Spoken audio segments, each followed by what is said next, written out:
Welcome back to the channel, guys, and today I'm basically going to be giving you guys an update on what I did with this Jeep and basically what's been going on for the past couple weeks for getting things done, because I basically just got in the no film grind, get it done type phase. So, and plus it's like I don't really need to show you guys like the exact steps of like what I did and like step by step. If I just explain it, that's really all that we need to see. And plus I'll give you guys like the pictures I took for my Instagram posts and everything, and just kind of give you guys a walkthrough of what I did like for the seats and like just everything else, and what we did, well, what Brian did for the rust repair, how he fixed all that. So anyway, I'm done yapping, so let's get this video started. So I figure we'll start this video off right, and don't mind my tape. If you hate that, fuck off. Anyway, so I got the XJ seats in, we got them fabricated, we got it working, and they don't really sit much higher than the stock factory seats. And I was even able to make the JK seat buckles fit with these. I bolted into that bracket and I just bolted this guy up along the side of it. But already just sitting in this and just moving this around the yard, because I'm not done working on it yet, these seats feel just maybe just 10 times more comfortable than the stock leather JK seats that I had in this thing by far. Like, it's a shame that JK put in such shitty, like that Jeep put in such shitty seats from factory in this Jeep, like the base model ones, like, because you drive up to Seyhound and your back would be killing you by the time you get up there, and it just was not comfortable. So this definitely needed to happen.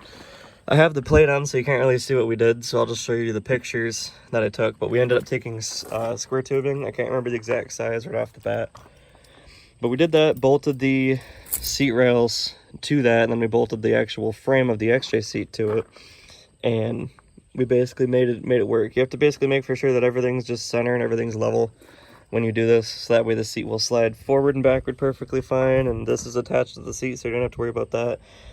I even made the connector work for the safety for the seat belt on the driver's side, so it's plugged in, so I didn't have to jump the wires for the chime not to happen, which I thought I would have to. So that's pretty good. But yeah, it turned out pretty good. And overall, let me just give you a little cost breakdown.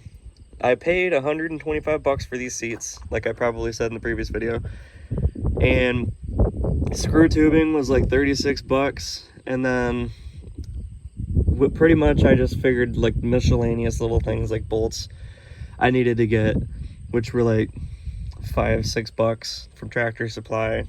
Pretty much I'm about roughly $160 into this setup. So really affordable, really like doable, honestly. If you're just good with a drill, I use the carbide drill bits, like the most hardened drill bits I could find, to drill through this square tubing and drill through everything else, and it worked perfectly. It worked pretty good. So basically all you need is some patience, the materials, and the will to do it, and you can get this done for your Jeep. I removed both of the seat tracks off of the XJ seat and the JK seat, and I took the JK seat track, flipped it upside down accordingly, and lined it up with the XJ seat frame on top of the square tubing. We lined the square tubing up, made for sure that it was sitting center and it was sitting flush, and we lined up the square tubing so that the front stud of the seat track towards the front of the seat would line up perfectly with the first stud in the rear of the seat track out of the two. So you could see that they would be sitting perfectly square and perfectly center with that, which you would like to keep them as center as you possibly can with the square tubing for the future, because it makes it easier to tighten your nuts inside the square tubing through the sides. Now you need to trace the outline of the studs on the square tubing, where they're going to sit and where you're going to put your holes, and make for sure that once again it is sitting center and sitting flush exactly how it needs to be before you do this, because there's no going back. Drill your holes and then basically put the seat track down into the holes, start tightening your nuts, start tightening the bolts for where the square tubing mounts. Then I suggest doing this with the seat out of the vehicle, but when you do the passenger seat, if you're doing a JK, take that little bracket for that cross brace in the center, drill through that with the same drill that you use to drill through the bolt holes, and you have to cut off the little tab on the end of the seat belt, which you see in this picture. But cut that off, and you have to bend the seat belt buckle a little bit. Well, actually, a little bit to quite a bit, I guess you could say, on the scale, and get it where it's sitting as close as you can, really, to the seat, and put it down there. Try to get it sitting, well, try to get the surface sitting as flush as you can where the bolt's gonna mount. Put the bolt in. I just basically used just a regular, just hardened bolt that I could find, and I put blue Loctite on the threads and put a nut on it. Of course, if you could use a nylock nut, that would be better. But if you can't, just some Loctite or something to make for sure that the bolt won't walk itself out and there's nothing bad that could happen in case of an emergency.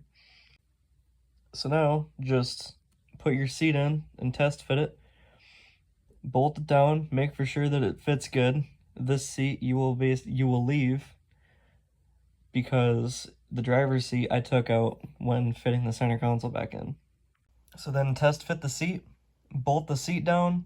Now I do have to warn, with the base model center console, I don't know how it is if you do any other Jeep models at all with a different center console, but for my Jeep, I'd had the seatbelt buckle for the driver's seat rubbing, well, where the bolt head goes, it was rubbing the center console, and it was kind of leaving markings on the side of the center console with the plastic.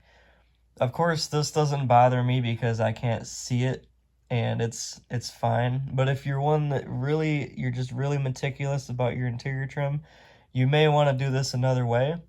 But we ended up basically taking a bracket and mounting a bracket off of one of those lower hanging brackets, which I think was only there just to mount that little module. I'm not really sure what it was for, but we basically ended up doing that. We found a piece of scrap steel, bent it, and bolted that to it. There are other ways to do this, but that's just what we saw, and that's just what we went with. So if you care about your interior trim, or the interior trim on the side of the console, I suggest that you evaluate it a different way than I did, but I just wanted to get it done and get this Jeep back on the road and into the trails. So that's what I ended up doing. So now let's get to the rust repair. So if you guys remember my first video, we had a hole here, which was through the body. That's gone. Brian fixed that up. And the big one was right back here. So I'll show you guys the little video. So as you guys remember, this was all rusty and starting to go, so Brian cut this out and welded a new patch panel in, welded the nut for the body mount better, so that way it didn't come, like, basically break off and basically screw me over if I were to take that off in the future. Did that, and then he ended up basically just cutting like all of this, like this whole section like out, really putting a new plate in here, welding the new plate, kind of bent it how, like, kind of close. And then back here he ended up putting in, can't remember how thick of steel, but a really thick steel plate here for the body mount to bolt onto, and then basically put the nut back on, bolted that tight, welded the nut to the plate. So he basically built this whole wall right here for that. And so basically that's a lot stronger than it ever was from factory. So that makes me really happy about that. And could not be happier with the job that Brian did. Very satisfied. I'm pretty impressed. And yeah, recording this, I know I said I'm impressed a lot. I don't care. I'm just really happy with how good this is turning out. So right now, basically, I ordered the Raptor line, and it's like a week out, and I have a lot of stuff coming up, and I'll just be busy. I won't be able to do this, and I'm having my uncle help me, who I gotta work with his schedule, so I don't know when I'm gonna actually be able to raptor line the floor. So pretty much today, I'm just going to put the interior back together. Of course, the carpet's not going back in because I'm just not running carpet again in this Jeep. But yeah, let me also get you guys the view of the seats sitting in there. Looks pretty good, looks pretty sporty. But anyway, ADHD's kicking in. But I'm gonna put this stuff back together, put the center console in, put the trim pieces on, like over there and over there, like that I took off, and maybe try to like zip tie the wiring up better, like cover this with like black tape so you can't really notice it because it just looks kind of haggard. And just kind of make this thing ready. Put the battery back in, put the fuse back in. Just basically I want this thing to be all back together because I plan on going wheeling next weekend with it. So I just want this to basically be what it used to be, you know, but fixed, so it's not basically a cobbled piece of shit. But that's pretty much what I'm gonna try to accomplish today. So hopefully it all works out.